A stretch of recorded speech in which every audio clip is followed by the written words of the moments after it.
When a child is rigid about their routine, seems to be stuck and hyper-focused, what can a parent do at home to help them relax a little?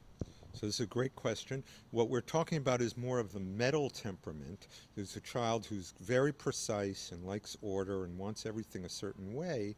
I'll talk about that in my book, but doesn't necessarily go with the flow all the time. When they're feeling insecure, they get a little more uptight, more controlling, more compulsive.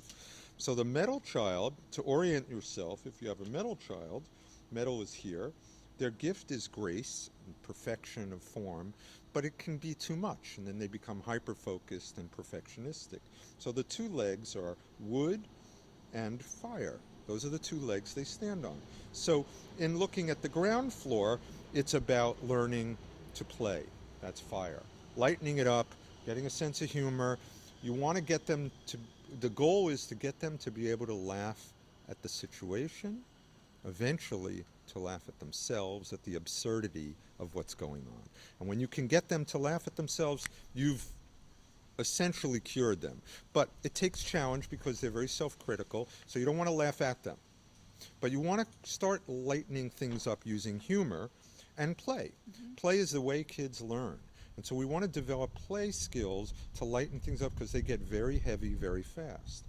The other leg, the outer leg, the one that they tend to dominate is wood, direction, grit, courage, and they'll cut that down. So we want to use grit, goal-oriented imagination, use their gift of imagination to imagine what it would look like when they do it right.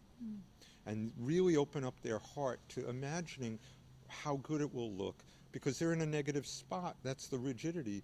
But if they can unleash their imagination, we know they have imagination, what would it look like to do it a different way?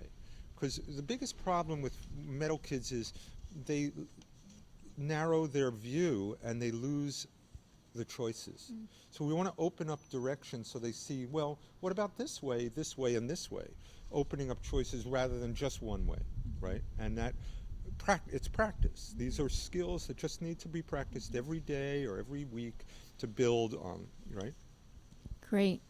Thank you.